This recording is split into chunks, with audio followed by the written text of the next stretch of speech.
Hey everybody, I'm Greg. And I'm Katie. Welcome to the Meeple Society. Today we are on episode 112, part 1 of the W's. It's been a minute since we finished the V's, but we had a lot going on the last few weeks with the 24 and such. But before we get started, please like the video, subscribe to the channel, hit the bell icon if you want notification of future content. Or click the link below. There you'll find all of our social media. Yeah. Okay. 14 games in the W's. 14. 2 of them are basically the same game, though. Yeah. I mean, really. Mm-hmm. And we'll start there. We'll start there. We didn't play this one either. We didn't play test this. That one's... This is the second one. This is play test this either, and this is play this at all. Play test this at all. Yes, this is the first one. This was the follow-up. So how this plays. There is a, bonus expansion, extra module for play in each one of these. This one, it is, nope, those are all the blank cards, so you can make your own crazy stuff that so many games come with. Come on, there we go.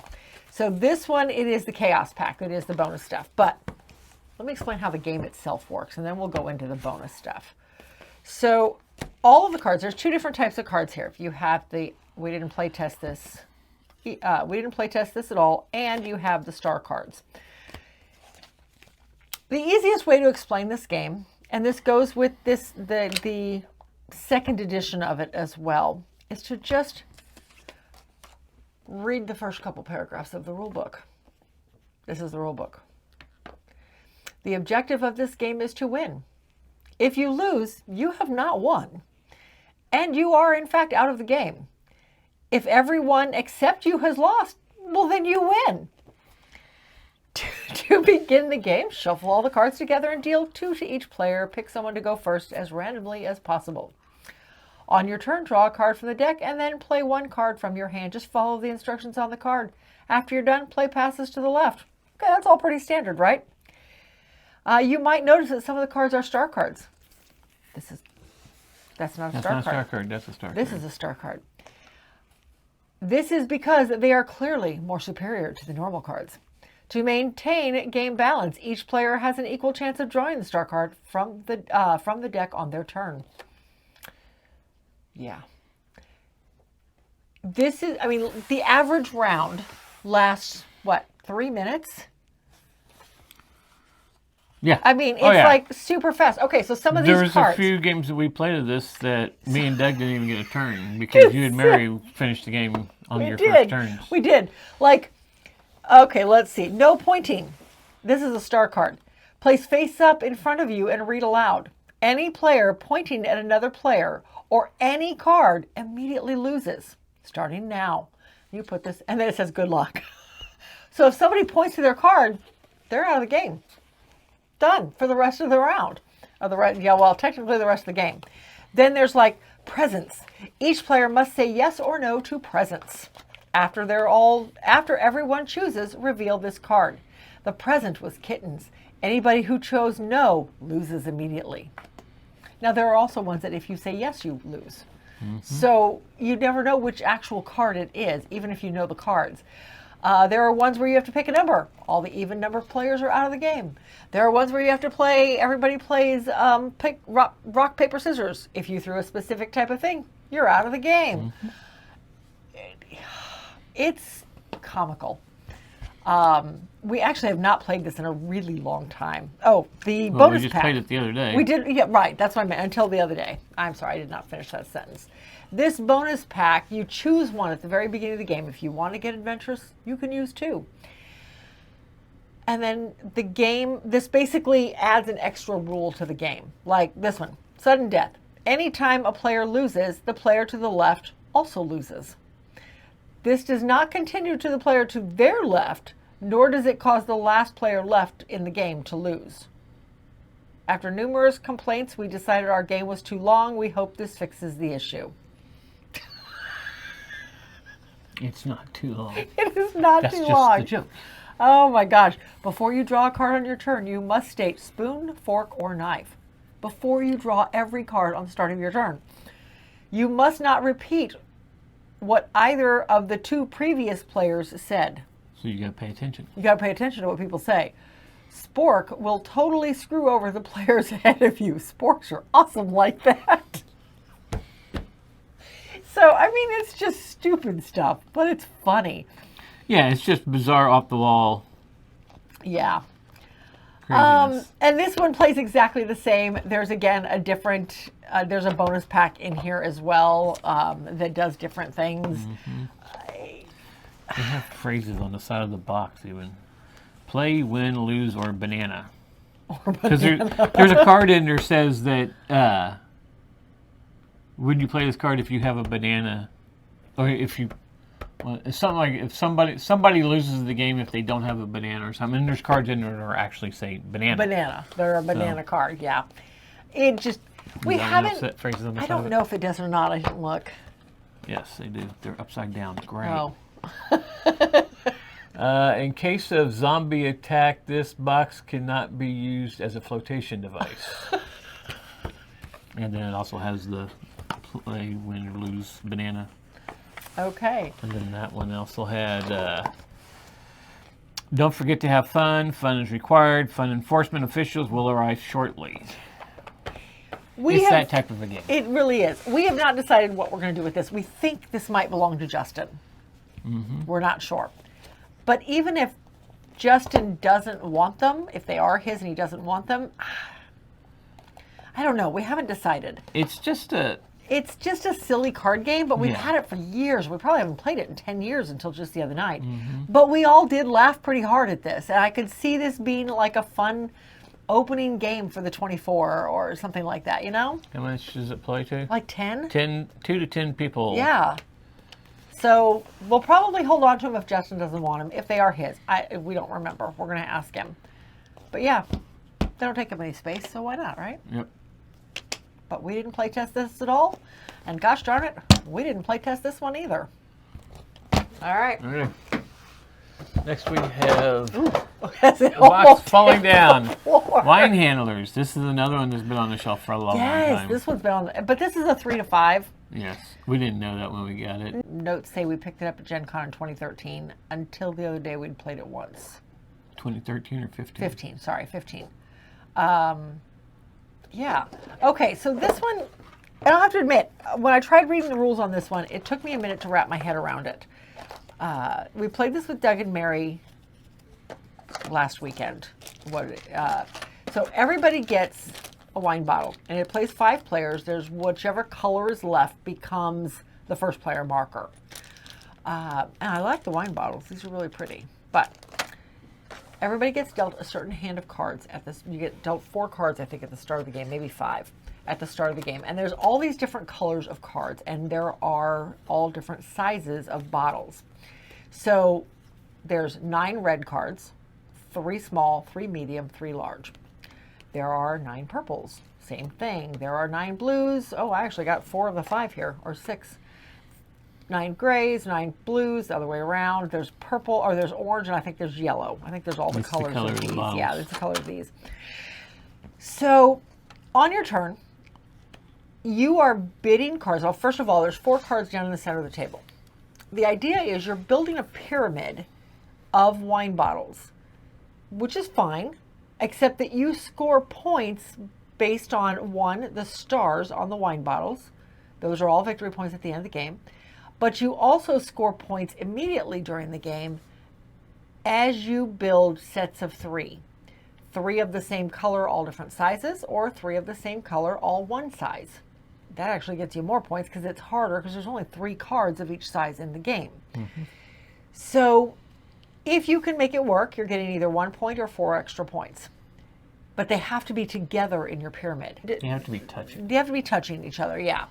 You start the game out by bidding using these cards by the numeric value up here. This is euros. This is money. You're bidding on the 4 cards in the center based on what they are. Do you want that large purple because you have a small purple and you want to make a set? In which case, don't spend your small purple as money because you're bidding these cards in order to do it. So you're going to bid 17 bucks. You place that card down in front of you. Everybody can see what you're bidding. Somebody else, you don't necessarily have to bid above this, You just can't bid the same amount as somebody else. So somebody else may say, okay, I'm going to bid 16 and they're going to put down a 16 card, or I'm going to bid 10 and they're going to put down a 10 card. And you keep doing this until everybody has passed. The last person to pass, you take a look at, and it's not necessarily the person who passed last gets the cards in the center. It's still whoever has the highest bid gets the cards in the center. So I may have a total of 55, but my neighbor closed the bid at 53. Well, then I'm going to get the cards in the center, but whoever has the number lowest next to mine, so I have a 55. Who came in second. Whoever came in second, okay, fine. I get the person who came in first gets the cards in the center. Whoever came in second gets my cards. Whoever comes in third gets that player's cards, and the cards rotate around the table. Whoever came in last, their cards go into the center, and now that becomes the bidding pile for the next round. That starts the bid for the next round. Or not starts the bid, it is what you're bidding on. You take cards off the top of the deck to equal 4. So once you've got your cards, you still have the cards you didn't bid in your hand, and you get all the cards that you just won in the bid. And you're looking at all these cards and deciding, how am I going to start my pyramid? And you start your pyramid. You don't have to. If you don't have the cards you want to bid to lay down, you don't have to. You save them all for bidding. Maybe those 4 that just came out are really good and you want to save those. So the game ends when the deck of cards is gone, when you can no longer refill to 4 for the bid. That is the last round. And then everybody places whatever's left in their hand to hopefully fill up their pyramid. I mean, it's interesting, but it's very confusing at the same time. It's a bidding game, and you're not big on bidding games. I'm not. I mean, I think we decided we're going to go ahead and get rid of this. Like I said, we've had it 11 years. We've played it twice. And it's just not our kind of game. And I don't it's think actually it'll called ever... something else now. So. It is. There's a reprint that's called something else. But it is an interesting mechanism of having, the bid you win isn't necessarily the bid in the middle. Everybody gets something. Maybe you want to stop right below the player to your right because they just bid the cards you really want. So yeah, but again, it's a pressure luck. If I stop, and will they stop, or are they going to bid more? And now I can't get it because I've already stopped. So it's a pressure luck game too. So it's interesting. But anyway, that is Weinhandler.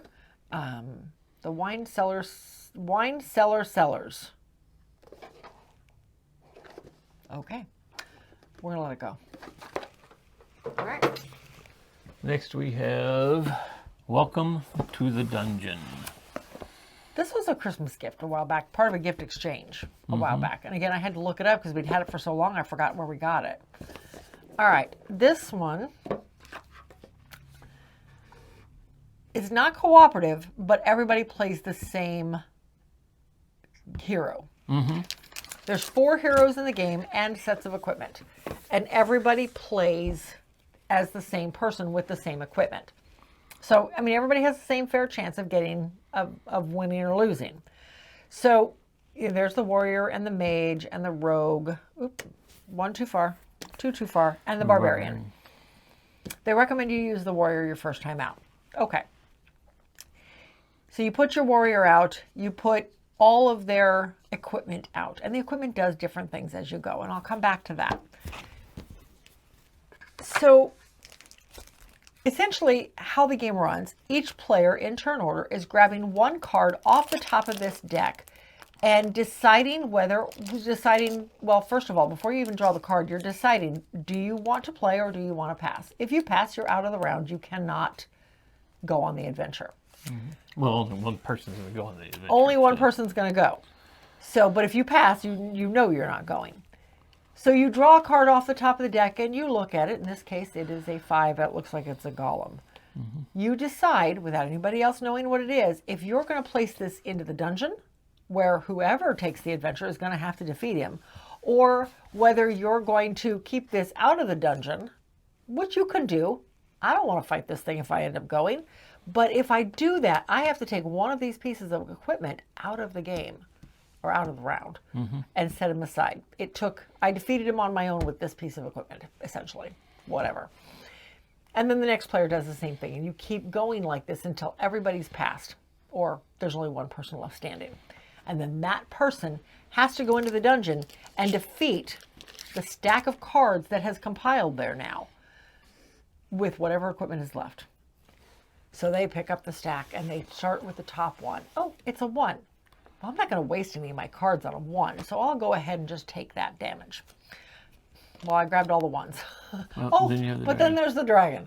Well, it just so happens the warrior has a defeat the dragon, doesn't he? I just took it. I just took the dragon. That's not good. But if I had not taken the dragon one, then he could have defeated the dragon and he'd have been great. But you did. But I did, so therefore he does not have the dragon. So you take the 9 points. So you take the 9 points. Which is over the amount of hit points you could take. Right, so you lose. The game ends with basically last person standing. Well, the game is won by whoever can defeat the dungeon twice. Mm-hmm. First, you got to win the right to go down there by staying in it long enough to be chosen to go. Or if you're the last one who has not lost twice. Mm-hmm. So last man standing thing. I mean, it was okay. We're not holding on to this one either. No. So it just was not anything. It wasn't what we expected. So we are going to let this one go. Just is not our kind of game either. So that whole pressure luck bidding, I lost miserably. Because, you know, the one time I did get to do the dungeon, I got overwhelmed like 16 to my 11 hit points or something like that. It was bad. Yeah. All right. The Walking Dead card game. Well, this is a demo copy that we have. Yeah, I don't know where we got that. I don't know if it came from that store that gave us some demo stuff when we were still doing the Probably. travel collection. It had to have, because we had that same sticker on another game that I know they gave us, so it had to have come from there. But anyway, regardless. Now, we've never watched The Walking Dead. We'll keep that in mind. So this game, you've got a stack of heroes, and if you know The Walking Dead, I'm sure you know who all these people are. In this particular game, we have Andrea and Rick and T-Dog and Maggie and Glenn and Daryl. So you choose one of these hero cards, and they all do the exact same thing. There's no special powers on any of them. They are a one-time use card. You choose that. Somebody shuffles up the entire deck of walker cards, and there's a whole deck of them worth various victory points. All different numbers up in the corner. Oh, hey, look, there's the 100. And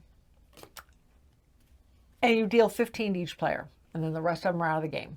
So the game ends when everybody's out of cards. Oh, there's 4. You put 4 out. True. You put 4 out. So you start off, and I won't put the 100 out. You start off by putting 4 cards out. Like so. And then everybody takes their 15 cards plus their hero card. Their hero card is in their hand. And you decide, you can have a choice of 1 or 2 cards. Mm-hmm. And depending on, after everybody's chosen their 1 or 2 cards, you place the cards face down in front of you. And you can play your hero, but I'm going to come back to that. After everybody's chosen their cards and everybody's placed them face down, everybody reveals. And then whoever has the lowest number goes first. Well, I have an 18. So the 18, you have to place the cards next to the closest number out there. So my 18 would have to go right here. My 91 would have to go here. But if somebody had already played, maybe somebody else had, well, nobody could have played a card higher than that. Somebody played the 1. There you go. If a card is played that is above or is less than any number out here, than any of the last numbers, then it has to go after the highest number. So if somebody had played the 1, it would have to go here, which means now my 91 would go down here. The reason this is important is because there can only be 5 cards in a row. When there would be a 6th card added, whoever adds that 6th card scoops up the other 5 as their victory points, and that 6th card becomes the new starting card in that row. So you start a whole new line. At the end of the game, you just total up all of these little bullet marks on the zombies in order to add up your victory points. And most of these are 1s. There's a couple 2s, But there are some out here that have, where'd it go? Nope, these are all ones. There are some out here, there's a 3. There's some out here that have 5 on them. So you get a couple 5s in a row and you line it up just right, you can get some substantial victory points out of it.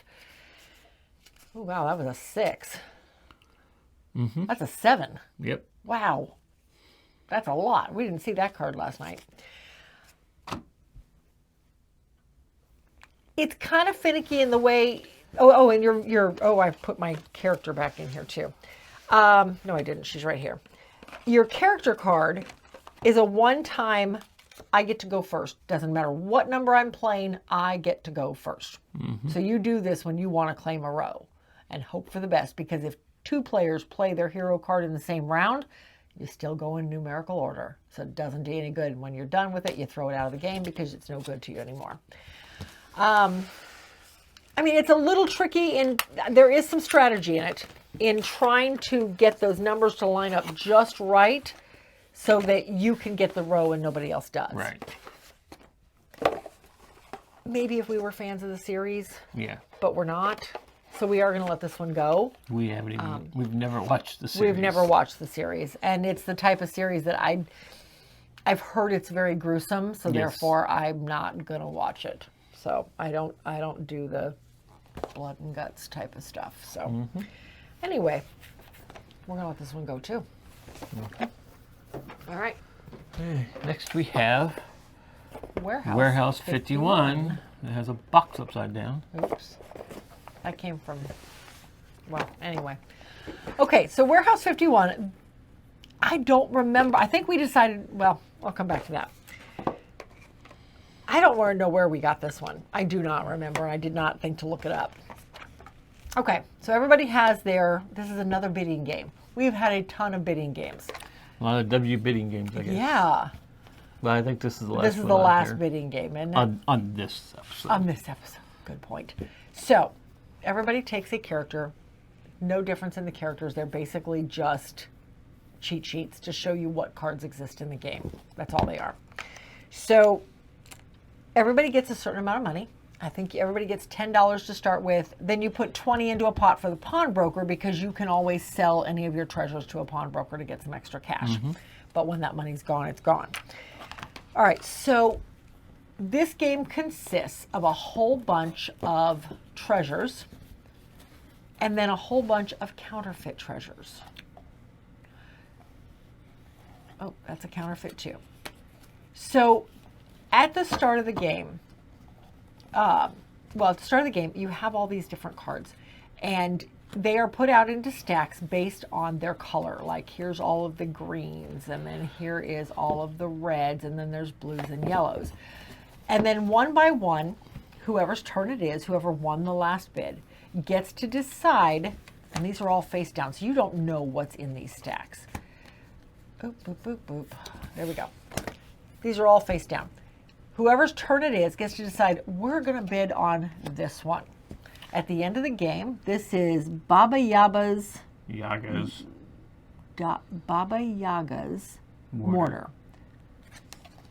It has a special permanent ability. You can no longer visit the pawnbroker. Oh well, I think I had this one. This is the victory points it's worth at the end of the game. As long as it's not a counterfeit. And at the beginning of the game, you put out counterfeits between each set of players. So if you have 4 players, you're going to have 4 counterfeits in the game. So there would be a counterfeit card here, and a counterfeit card here, here, and here. And you can look at both counterfeits to the side of you. You know right off the bat that the how do you pronounce that? I have never known how to pronounce Thor's hammer's name. Mjolnir. Whatever. Thor's hammer is a counterfeit. That's all you have to say, Thor's hammer. Yep. And the unicorn horn is a counterfeit. I know that. When they come up, I know I can probably raise the bid, but I don't want to win the bid because they're no good. Well, I guess I could win the bid and then trade it in for money at the pawnbroker, provided I didn't buy this card. But whatever. A little bit of strategy there. So you start off with only 10 coins. It is a closed economy. you put up whatever money's left. There is no other money other than the pawnbroker in the game. So everybody's bidding, and it's an open bid. I'm bidding 1, I'm bidding 2, I'm bidding 3. When everybody drops out, whoever wins the bid, all that money goes to the player on their left. Whatever they just bid. I just bid 8 coins to get this. I don't know why, because it's only worth a point, but whatever. All my money goes to the player on my left. And now he has 18 coins going into the next round. I got 2. I'm not winning the next card, trust me. So you're collecting sets, and the whole point of this, maybe I needed 1 more blue, is because at the end of the game, you're gaining points based on majority. If I have the most blue cards, I'm getting 8 points. If I have the second most, I get 6. If I have the third most, I don't get anything. So maybe I'm going to focus on blue cards. Maybe I'm going to focus on yellow, and I need to watch that, because I know there's a blue and a green out there that are counterfeit. So maybe I'm going to focus on yellow, but I don't know what those other 2 cards are. Maybe one of them is the card I just bought. It's an interesting take on bidding, because you don't know for sure what you're actually going to be able to score because of these counterfeit cards. Yeah, and every card in the deck There has a is counterfeit to it. 3. They don't, and they tell you that. On the card, it literally says this card cannot be counterfeited. Right, yeah. So you know But it. almost all the other ones have. Yes. Yeah, there's only 3 in the entire deck that are not counterfeitable. Yeah. Counterfeitable? Is that a word? Counterfeitable. I don't know. So, I don't remember what we decided to do with this. If we decided to keep it or get rid of it. But I feel like This it's is something... the second time we've played it? Yeah, in probably 10 years. I feel like it's a great game. It's not something we're going to pull off the shelf, though. I think we decided to go ahead and No, let it's this been one up there go. all this time, but it's also a 3 to 5 player and game, ain't it? that's the catch. It's a 3 to 5. Yeah, it's 3 to Yeah. 5, so that's why it hasn't come off our shelf. And being a small game, we don't look at those very often. No. So we're probably, we're going to let this one go, I think. But man, it was a lot of fun this last play. We had a good time. And Rob and April, and they flat out said, we don't like bidding games, but you need to get this played, we'll play it with you. And we all had fun. So it was very And I interesting. thought he started looking it up to see if he could He find might it. have. I'm gonna ask him if he Message him and wants see it. if he just wants it. So, Warehouse 51. Interesting take on a bidding game. Yeah. All right. And as I say that, if any of these games we're getting rid of you're interested in, Please let us know. let us know. Next we have Wayfinders. Wayfinders is an island hopping resource collection game. So you start off with this island of 25 tiles. And there's all different kinds of tiles. There's tiles that give you permanent abilities. There are tiles that give you, or maybe that's the permanent ability. That's a one-time ability. And then there are tiles that give you resources. You're going to look it up, aren't you? Yes, I am. Okay. So you start off with a home island, and then basically 24 islands around that. And then put the rest of the cards back in the box. Now there are specific numbers of each kind, so you're This never is going the to play with permanent. all of them. That's the permanent, okay? That allows you to fly through that color of islands without Okay. And this one, I'm finding that one. That is this scoring. is end game scoring. 3 per every purple island Yes. you are on. That's right. Okay. So each of these islands have specific information on them. So for example, this one is worth 3 victory points at the end of the game, right? Yes, 3 victory points at the end of the game. It gives me my end game scoring. This purple cards are end game scoring. There are a series, some locations here for hangers. And then there is what the hangers cost down here at the bottom. And then the color of the island also denotes the resource you have to pay to land on or move through it. So everybody has their little plane. And on your turn, well, one of the things you can do on your turn as a secondary action when you do something else specifically, and I'll come back to that, is to fly. And you are flying around, and if you fly through this island, you have to pay the purple resource, which Unless are in you the bag. have the power that tells you can fly through it for free. Right. If you land here, you can decide to build a hangar. If you have a red resource and 2 more purple resources, I can build a hangar here. And once I put my hangar here, I get to fly through this island for free all the time, as does everybody else. If there's any hangars built here, everybody can fly through here for free. And then the little hangars are just these little plastic tokens. You put the hangars down on each of the cards as you build them. Also in the game, and this is how you get your resources, is the hangar bay on the first island. Now everybody puts one of their little hangar pieces on the first island, and that denotes the play order. So on your turn you have two options. Now, first back up. All of these are going to be, turn it right side up. All of these are going to be filled with resources depending on your player count. If you're only playing 2-player, you're going to have 4 of them. 3-player, 6 of them, and 4-player, all 8 are going to be filled with resources. On your turn, you have 2 options. You put a meeple out into one of these rows, or you pick up all of your meeples from one row, collect the resources you're due, and then go fly. And that's when you start flying your plane around the islands. When you pick up resources, and this is where it gets a little pressure luck, a little bit of strategy involved here. Because if I've got 3 resources here, maybe I've got a red, a yellow, and a blue. Okay, I really need that red. I put a meeple here. Just because I'm the first in line doesn't mean I'm going to get that red. Maybe somebody else put a yellow or put their meeple here, and somebody else did. And then I put a second meeple here. If this second person collects before I do, they get that red. And then these move up and a new one comes in. If I pick up now, I get the yellow and blue because that's what's left. If I'm the first to pick up, even though I'm the first and 4th person here, I get the first 2 resources. I get that red and yellow. So it's a little tricky in pressing your luck. Do I wait and try to get all 3 of them? Maybe it's 3 reds, and I really need 3 reds to get my hangar out on this particular island. I want to get my 3rd meeple down here, but gosh darn it, 2 other players are vying for those also. Do I just hedge my bets and continue? Or do I not risk it and just pull back with 2 and only get 2 red resources and try to come up with that 3rd later? It's really interesting the way it plays. And this piece of it. Because then as soon as you pull back, now you get to fly. Once at the end of your turn, no matter how many resources you started your turn with or how many you accumulate during your turn, at the end of your turn, you have to be down to 6 resources. Now, if you collect more than that, you can spend them on the islands, but you have to be down to 6. So you can't just keep saving to try and get what you need and have a big, ginormous turn at one point. So. But yeah, that is Wayfinders. I really liked it. Yeah, this one's been on the shelf again for a little while, and we'd only played the one time, but there's so many games in this collection. Right. We forgot how much fun it was. I'd forgotten how much fun this one was.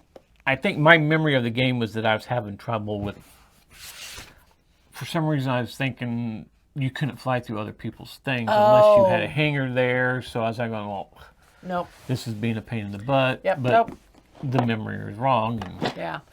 I would be curious to actually try this at 4. We've played it twice now at 2 players. And I do like it. I would be very curious to see how it plays at 4. Because you're going to have more hangars out there and be able to move around a little faster. So, but yeah. Anyway, that is Wayfinders, and it is sticking around. All right. So next we have... We Detectives. We Detectives. And I know you put this box lid on. I did put this box lid on. But, you know, my excuse is we had a 4-year-old here, and I was not worried about box lids. Yeah, we played this with a 4-year-old. We did. One of the ladies I work with and her grandson and her son came over yesterday, and we got a whole bunch of kids' games played. So you're going to hear about those on the next couple videos, too. But this was the only one for this video. So here is your board for We Detectives. And the idea with this one, it is cooperative. The idea is you're wanting to get all of the clues found and get them here to the center. Now, there are a bunch of location tiles that go all over the board where it says location. And those change up. And they do. They're all interchangeable. Everybody starts, depending on your player color, starts on your house in the corner of the boards. So each player starts with 3 clue tokens. And the clue tokens could be people you have to interview or find. They could be fingerprints. It could be whatever that is. It looks like a lie detector test. It does. There's a bag of money. There's a footprint, a video of the videotape. Yep, all different things.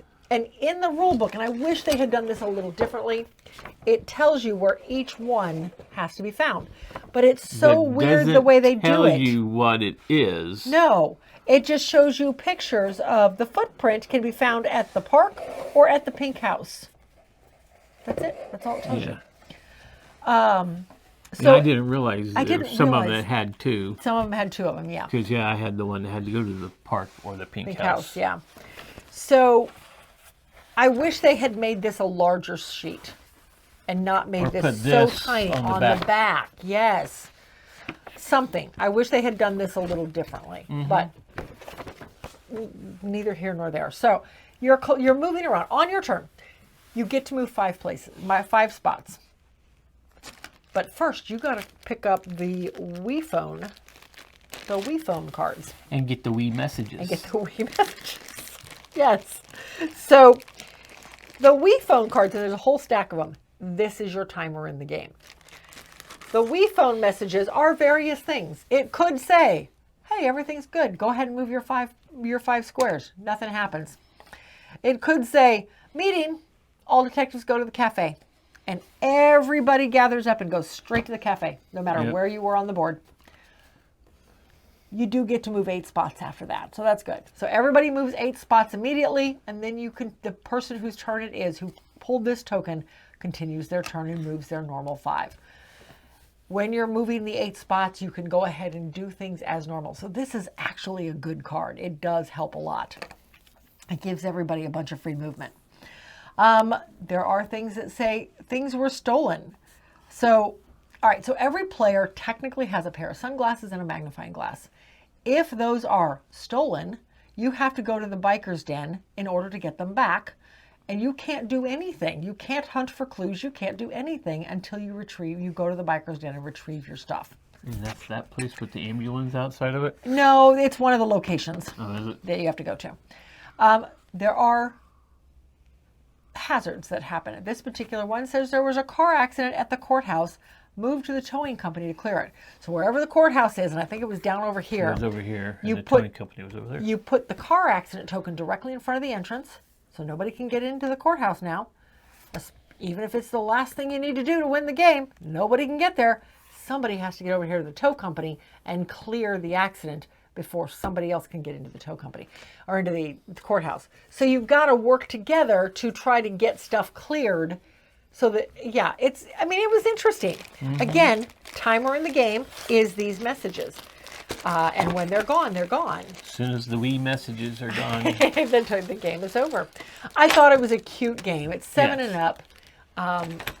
We are going to let this one go because Chrissy would like it for Liam.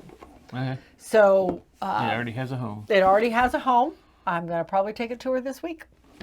But very interesting game for 7-year-olds. I really enjoyed the play of it. So, all right, but that is We Detectives. Yep. Next we have more Walking another Dead. Game with the box lit upside down. Walking Dead, the board game. It's The Walking Dead, the board game. Yes, because we have the Walking Dead board game. But Yeah. this is the second of the Walking Dead games we've played. Yes. All right, so this one I had some trouble with. Yes, you had I will admit, I had some trouble with this one. I did not. So everybody gets a resource board. No big deal. And you get a starting character. Now, you can switch characters throughout the game. If you die. If you die, you switch characters. But you get and you get tokens that track your resources. The board. Let me do this. There we go. That's easier. The board is just a big grid around the area of Atlanta. I'm going to assume The Walking Dead takes place in Atlanta. I have no idea. As we said, we've not watched The Walking Dead, so we don't know. But since there's Atlanta. I'm assuming it happens near Atlanta, if that's the location. You have all these different locations. Everybody starts in a specific starting place that's marked on the board. As you're moving around the board, you can move so many spaces. I think you get to move 3 spaces, if I remember correctly. And you can stop in one of these locations that has an icon on it. And you can pull a card to see if you have to fight something in order to get that resource. There are different objectives out. There are 3 objectives out here that you can go to, and that is the whole goal of the game, is to get these objectives met. You have to, I think, have 3 of them fulfilled, and everybody has a private objective. Yeah, so you have a private one. So, and these objectives will take you to these different areas that are circled on the board, and they will give you various things once you get there.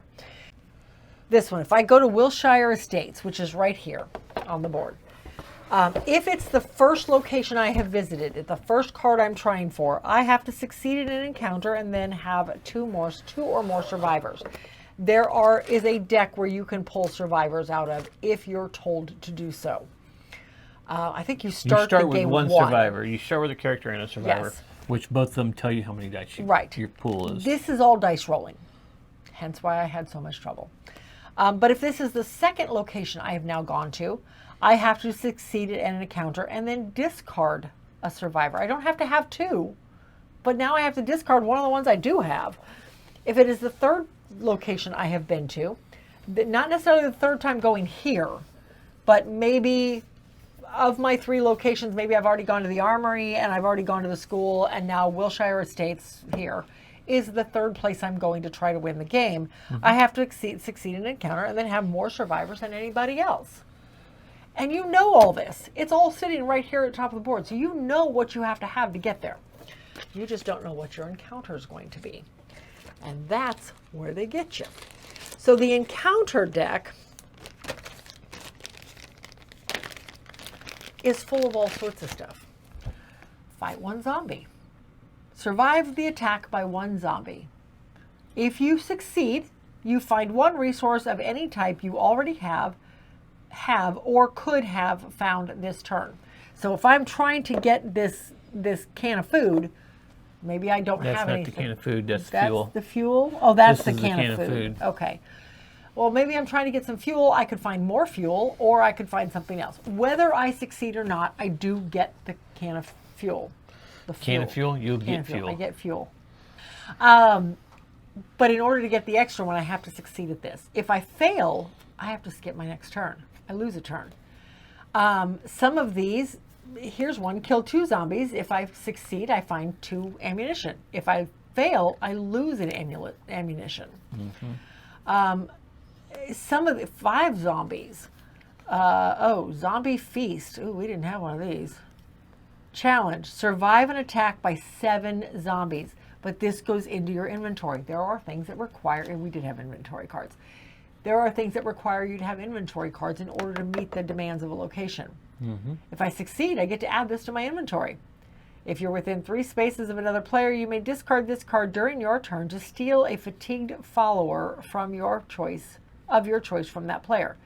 If I fail, I still find food. Yeah. Which is nice. Yeah. And I remember ammo allowed you, if you spent an ammo, you got to re-roll a die. Right. The fuel allowed you to move farther. Right. I don't remember what the can food let you did. heal. Was it healing? The food lets you take off fatigue. Okay. Because yes, if you failed, you took a fatigue. The food lets you get rid of fatigue. Okay. I couldn't remember what the food but did. Here's the hitch. As you're moving, everywhere you move, you are dropping zombie tokens. Yep. So if you move into a space with a zombie token, not only are you fighting this, you're fighting these. And these have different numbers on them. Yeah, depending on how many. 3, 5, 12. Yeah. But I liked the game. You did like it. Get the rules. And I could see the potential in the game. Yes. We're going to hold on to it. And we're going to try it again, maybe at a higher player count. Maybe with somebody who's actually watched The Walking Dead. I don't know yet. We shall see. We're going to hold on to it. I think like I said, I see the potential. I do. And I like what it does, even if I don't know the series. So. Yes. Anyway, The Walking Dead, the board game. Yes. Not to be confused with the next one. Yeah. Anyway, we're going to hold on to this one. Okay, since you said that. Yeah, grab that one. I'll pull that one off next. This is The Walking Dead board game. Yeah. No, it's, yeah. Anyway. That one's deserving of the board game. Yeah. The board game, and then just board game. Okay. They apparently let this license go to a lot of different companies. Yeah. Well, this was Cryptozoic. They had a lot of licensing. They do, and that one was Z-Man. And see, if you look and at the other one was Cryptozoic also. So the Cryptozoic ones did it where it was the pictures are the characters from the show. That's true. That one's just artwork. That's true. That's a good point. Okay, with this one, this is your board. So on this one, the whole point of the game is you're trying to get 4 of each of these cards. And then get back to camp. And get back to the camp. That's it. As you are moving around, every space you land on, unless it says no encounter, you're having an encounter. Mm-hmm. Every single space. And then the encounter cards are these. Walker pack. You have to fight 8 walkers. If you win this fight, put the bottom card of the scrounge discard pile into your hand. As you start off with a certain number of scrounge cards, and the scrounge cards do help you. And there are ways to pull more. Mm-hmm. But when the deck is gone, it's gone. There's nothing left to scrounge, which I guess thematically makes sense. But you're going through these encounter cards literally with every single space you visit. If you get to the edge, you have to stop when you get to a corner. That's 1 plus. At least you didn't have to land on it by exact count. So you could go either direction you needed to. You could go up into the center if you needed to and go back down. So if you had to get way over here, you could go this way instead of trying to come around. However you wanted to do it. Your movement was free. The only thing you couldn't do is go into the shortcut, the sewers, because that was for the zombie.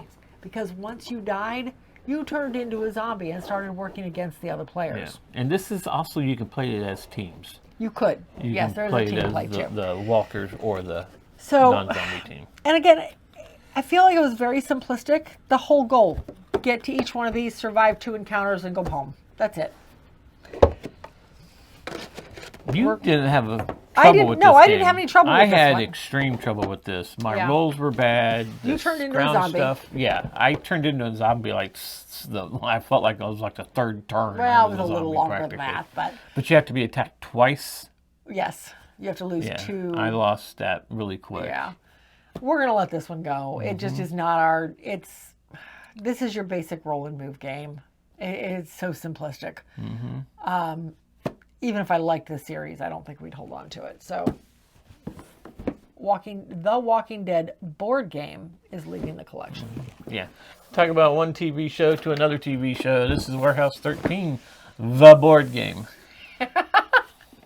All right, so Warehouse 13 is based on the series Warehouse 13 that was out in, what did we say it was? 2009 is when it started. On the Sci-Fi Channel. I watched this series a long time ago and fell in love with it. Of course, by that point, it had been long off the air. I watched it I streamed it off of something. I don't even remember where now. And then when we had started just binge watching stuff, I don't know when we started doing that last winter in the evenings. This is one of the series I brought up. And so you got to finally watch it and enjoy it. All right, so how this plays. This is your board. This is a cooperative game. It can be played in one of 2 ways. Either fully cooperative, where the person you're working against is controlled by a deck of cards and AI, or you can play it as a hidden traitor. Mm-hmm. And with the hidden traitor, the deck of cards does not come into play until the traitor is revealed, because at that point, the traitor has been bronzed and is out of the game. Essentially, they take over the deck of cards and working against the rest of the agents. So now, mind you, there's 5 people you can play, 6 if you have the Lena promo cards. I don't know if H.G. Wells adds a whole new character, but it doesn't matter. We don't have her, so it doesn't matter. So you play one of the 5 main characters. You play Artie, or Micah, or Pete, or Claudia, or Steve, Jinx. Mm-hmm. Each one of them has their own drawback. Mm-hmm. Like, I played Claudia when we played last, and Claudia's was I could not go out into the field by myself. Made total sense. So how this works. At the start of each round, at the start of the game, you are pulling randomly 5 artifacts from the deck, and that becomes your artifact deck. At the start of each round, you do not reveal the artifact. that you're looking for. You roll all of the dice in the game, all of the artifact dice you roll. And those dice are spread out based on what they are. Some of them are put out here on the artifact, and the rest of them are put here. These here can be worked from the warehouse or from the field. These out here can only be worked from the field, if you're actually out in the field looking for the artifact. So if you're in the warehouse, you have a couple of different options. You can look for various things here. You can pull cards. You can go over here and get rid of stress cards. Stress cards are picked up at various points during the game, and they basically clog up your available lot of 10 cards, because you're only ever allowed to have 10 cards in your hand. You can go here and work on fixing the neutralizer, because it's starting to get gummed up. Or you can go to the bronze section if there is a trader in the game. If there's no trader in the game, this section is not open. But the main thing you're going to be doing is you're going to be trying to obtain the dice over here. This is basically your clues. The dice are your clues. And you're spending the cards you're obtaining up here to get these dice. Or you can spend the cards in order to do the action on them. There's that option too. But you're going to be spending a lot of them to get the dice. Like I said, these dice can be obtained from the field or from the warehouse.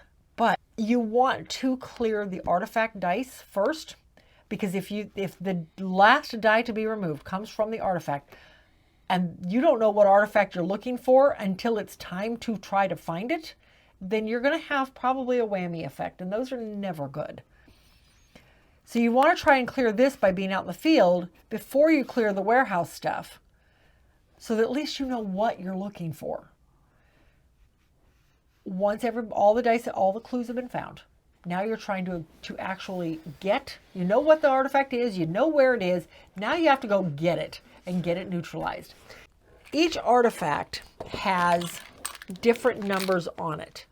Maybe the clue we find, or the artifact we're looking for, turns out to be Lewis Carroll's looking glass. Okay, in order to find this, we have to have, or in order to neutralize this, I have to have 2 logic icons and 4 intuition icons on the dice that are rolled. If the last clue to found was on the artifact, and we didn't turn over the artifact until we were ready to start neutralizing it, then the whammy goes off. And the whammy on this one is a misapplied tech clues increase the intuition requirement. Oh, by the value of those clues. Oh, that's bad. Mm-hmm. If a clue cannot be applied to what's needed, now mind you, everybody has to do clues. If it has to be misapplied, and if this whammy went off, anything that was misapplied increases what this has to be. So you want to get these taken care of quick. All right, so once this is revealed and all the clues are gone, you know what you need. Everybody takes all the dice they managed to acquire from over here, and all these dice. You roll the ones you have. Most people have between 2 and 4 of them. You roll all the dice you have. You take your little Warehouse 13 emblem and you put it over one die and move it around your screen so everybody knows you're ready to go. And then everybody reveals at the same time. And whatever symbols you rolled that can apply to the card here get applied. And hopefully nothing bad happens that takes them away, because there are things that will take them away. Because as a matter of fact, McPherson rolls a die, and whatever he rolls neutralizes one of the dice of the same icon. That happened to you a lot. Yes, because of my power. It did. That's right, because your power... It disregarded the double yes. insight, and my power was if I rolled a double insight, I could make it any double that I wanted to. Yeah. Yeah, so... I really like this game. Like I said, there's a lot going on. There's a lot of moving parts. Yeah. But I really like what it does. No, it's a fun game, and like I said, when we played, I played Pete, and we started off, and the first bad thing that happened was that what my power does was nullified, so I no longer had that power anymore. Yeah. So there was nothing I was going to be able to do the rest of the game. Yeah. We ended up having to restart that game. We restarted that game. Because we kept forgetting to do things. We kept forgetting to roll McPherson's die. We kept forgetting to pull his card. We kept But forgetting things. so we started it all over with the same characters. Yeah. You guys offered to let me play a different character, and I was like, no, I'll play this. That's fine.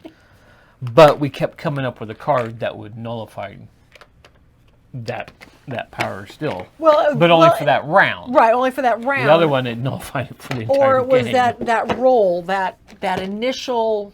It's McPherson's dice roll. That Yeah, would come up, and McPherson's dice roll. It was constantly being that it would take away yeah. my power, basically. Basically, it took away whatever dice you were putting in. McPherson had it out for Pete. That is for sure. All right, so Warehouse 13, the board game. I feel like it's very thematic, having watched the series now twice. I really enjoy it. We're going to hold on to it. Hopefully, you'll have a better game next time. All right. Next, we have Wayfarers with wrong. Tell who put up the boxes. Anyway, this is my favorite of the South Tigris series. Yes, this is my and would it be my favorite of all of them? I honestly think it's my favorite of all of them, of all 9 of them that are out right now. I know it's not yours. It's not my favorite of the South Tigris, no. Well, then it's obviously not your favorite of all of them either. Yeah. I like this one. All right, so everybody has their player board. Throughout this game, this is a dice placement, worker placement game. Now, the workers you have, though, don't belong to any one person. You gain and lose them. If you use one of them, somebody else can pick it up. There are different ways to gain green work. Well, there's one way to gain green workers, but again, as soon as you lose it, as soon as you use it, somebody else can grab it. So ultimately, you are purchasing cards or picking up cards that will extend your landscape, extend your oceanscape, and extend your sky in both directions. And these cards down here are going to give you various actions that will be usable either with dice or by just ongoing things. These up here, your skyscape will give you endgame bonuses, endgame scoring. So at the beginning of the game, you're rolling your dice. You start with 3, you end up with 5 by the end of the game. So you're rolling your dice and you're placing them up here, and what those dice are determine what kind of powers you have. Now, throughout the game, you can pick up more tiles to fill this in that will give you more action abilities. That maybe my 6, right now my 6 can do a telescope action, so I could do this action here, or I could do one of these blank actions. It's pretty much all that 6 is going to get me. Right now, my 2 through 5 isn't going to get me anything, because these are bonuses once I cover them. They're not bonuses right now. They can just go to the blank areas. Right. They can only go to the blank areas. You're right. Or the 1 gets me a camel action, which is down here. That'll get me the ability to buy a yellow card. Well, the yellow card is what extends my landscape. But that yellow card is going to cost me 2 provisions. So there are tiles you can pick up that will add different abilities. So say I put this guy right here. Well, 1, as soon as I cover it up, then I get a provision. But now my 1s, if you can see that, are good for both camel and boat actions. And my 2s are now good for pigeon actions. So anytime I roll a 2, I can use that 2 here in addition to the blank areas, or on any of the cards I've picked up that give me the pigeon action, because there's all sorts of cards that do it. So that's these tiles, and there's a bunch of them. On the board itself, now the board is split into 3 pieces, and these are all double-sided, so you can vary it up, 6 different options on boards. But the boards, you pick a side and you put them together and done. There is still, just like in all of the other South Tigris, you've got your area majority here, your influence, your area influence here, that as you gain influence into these 3 areas, you can use that influence to do certain powers, or you can leave it there for endgame scoring to have majority, because whoever has the most gets 3 points at the end of the game in each of the 3 temples. Yeah, because like I said, each one of them has a special power. Has some sort of special power, yeah. Throughout the game, you're also journaling, which allows you to just move across this board, and you're picking up powers as you do so. But in order to move across the board, you have to have certain requirements. I don't know. I love this card. I love worker placement. I love the dice placement. I love the card collecting. There's just so many different avenues here. And being able to journal is important. Getting up that journal track is important because that ends the game. Yeah, and you got to watch what you have before you just like, oh, I gotta rest, and now I got to journal. Crud, I don't have what I need to go next. Yeah, so you get stuck. I can't go anywhere now. Yeah, yeah, I love this one. That is Wayfarers of the South Tigris, and it is definitely sticking around. Next we have, oh, Jesus, criminy, Wadjet. This board, okay. This is a quarter of the board, guys. And these are your directions, the rule book. Yeah, this board is huge. So here's half the board. We're going to only open half of it because otherwise I'm afraid the board would rip. So this is a roll and move, and you're moving around this section of the board. The outside of the board is each player's play area. This is where you're keeping your treasure cards. Your vaults or your vault. something Yeah, like this that. is your vault. Good point. And then in the center of the board, which you cannot see, we can kind of see the top of the center right here, or the bottom of the center right here. This is the fifth vault. Yeah, these are the vaults. Yeah, these are the vaults. So you've got a vault here, one on the other side. Tomb sites. These are the tomb sites. Yes. Never mind then. So you've got 5 tomb sites. Here, 2 above, and then 1 in the center. The whole goal of this game is to figure out what treasure's in the center of the tomb. The center tomb. That's it. That's the whole goal of the game. But in order to find the center, in order to enter the center tomb, you have to have $40,000 worth of other treasures in your vault area. All right, so how this works. You roll the dice. Once you've gone around the board one time completely, you can go any direction you want. You can go up into the tombs, whatever you want to do. You can go backwards. This game is essentially Clue.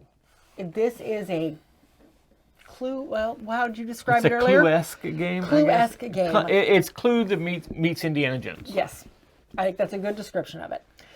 As you're moving around, the whole point is to find out what is in each of these vaults and take the treasures from them. The only problem is you can only hold 6 treasures in your vault. So as you once you've got your 6 and you're acquiring your 7th treasure, you have to get rid of one.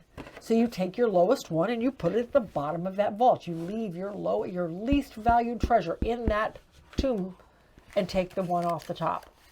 And you have to do it. So even if you have none of the ones worth 500 and you just pulled a 500, guess what? You got to leave your high one there, one of your high ones there, and take that measly $500 one. Because these go up to like 15,000, I think, is the highest. Yes. So, all right, so you're trying to figure out what's in each tomb, and you're doing that by visiting the tombs. There are ways to see what other people have also. They have to reveal them or whatever.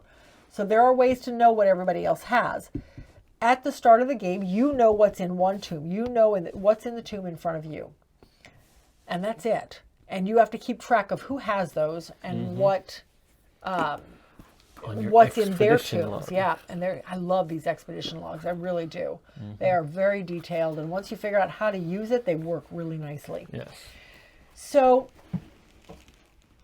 once you know what everybody has and you're keeping track of where things are, you know how much money you have, you can eventually make your way up into the 5th tomb. And if you know what the 25th missing item is, then you win the game.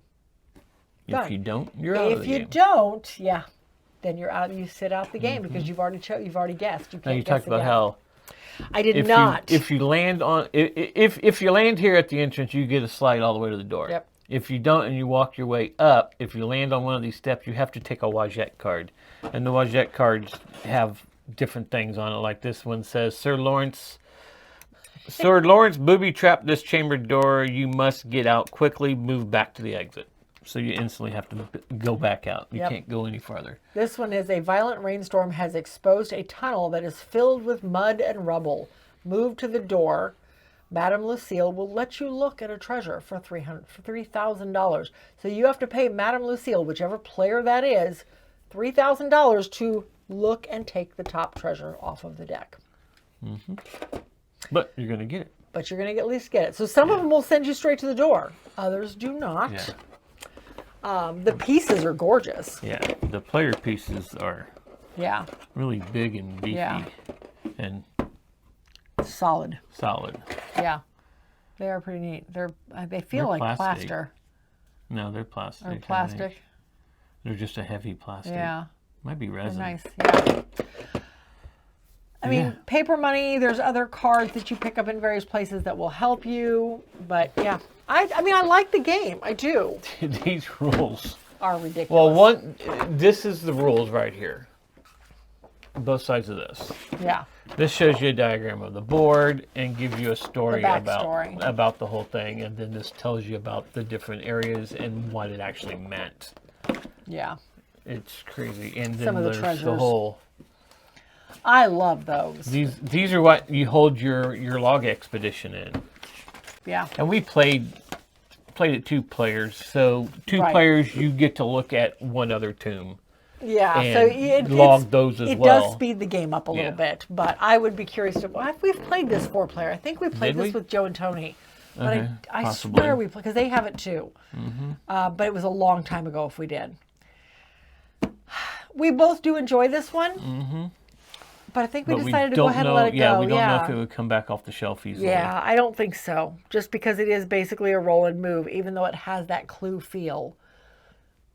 But yeah, if you like Clue, man, check this one out. Yeah, it's an interesting one.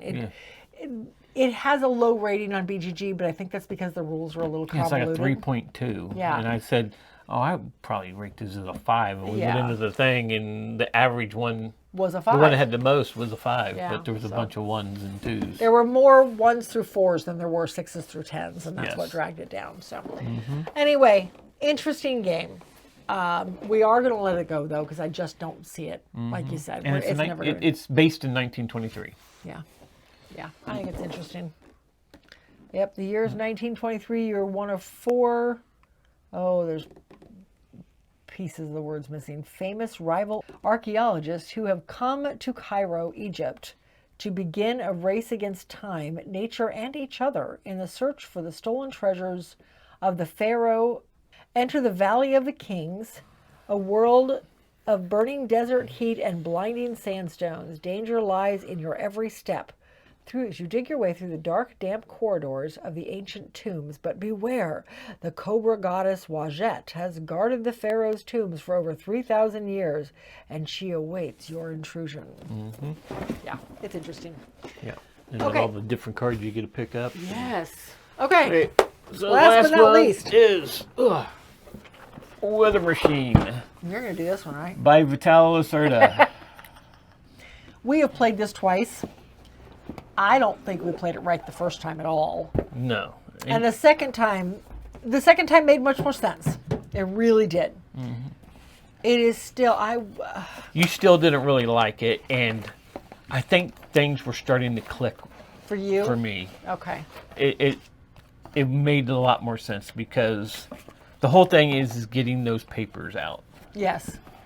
And because once you get a paper out, you're going to get basically, I can't remember what it was called, the Wild Book. Yeah.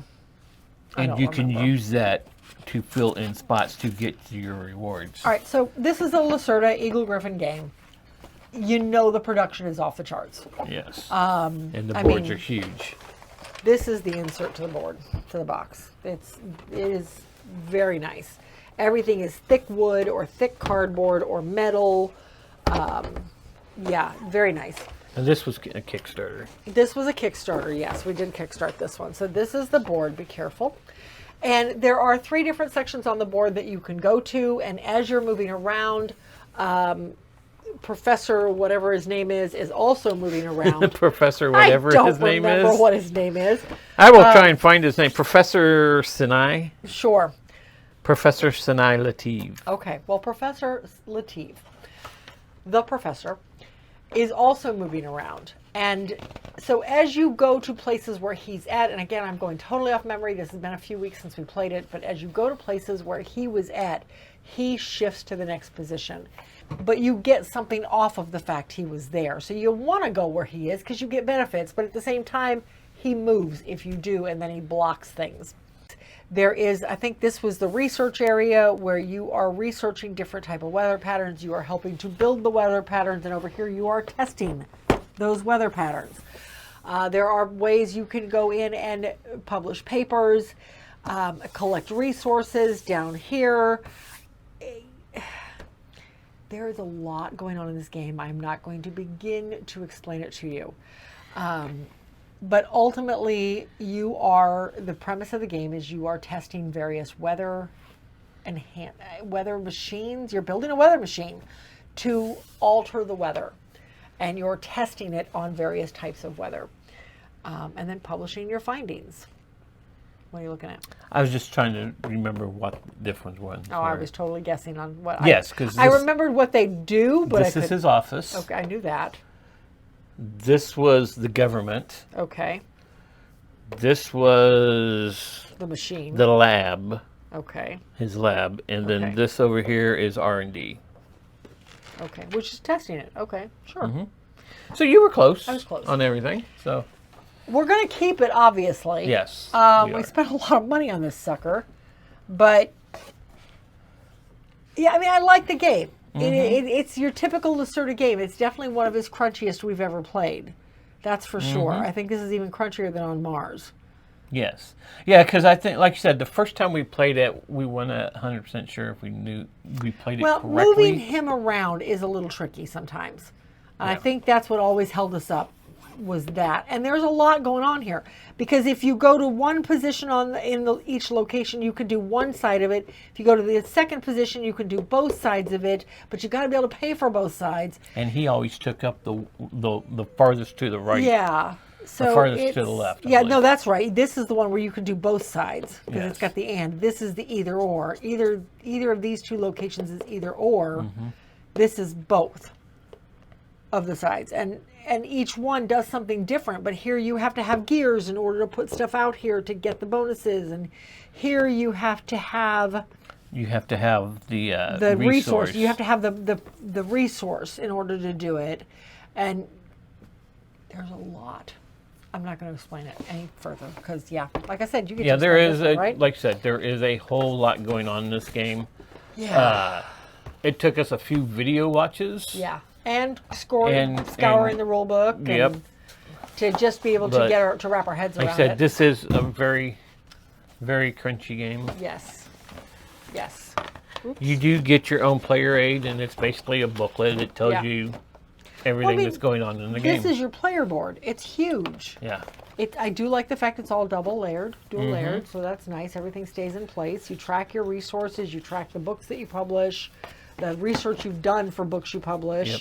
It does have a solo mode. Yep. Everybody gets their own player aid. And then there was mini expansions that we haven't broke out yet. No. We got to figure out how to wrap our head around the game itself first.